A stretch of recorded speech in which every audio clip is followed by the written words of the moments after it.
लढणाऱ्यांचा पक्ष, हा मार खाणाऱ्यांचा नाही, मारणाऱ्यांचा पक्ष.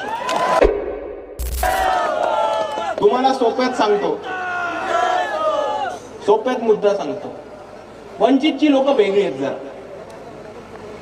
तुम्हाला माहिती आहे पोलीस लोकांना कस्टडीमध्ये घेते की नाही घेते? वंचितची लोक वेगळी आहेत. तुम्ही कोथरूड प्रकरण बघा, सोमनाथ सूर्यवंशीचे प्रकरण बघा. पोलिसांना आम्ही कस्टडीमध्ये घेतलंय. हा एकमेव असा पक्ष आहे जो पोलिसांना कस्टडीमध्ये घेऊ शकतो.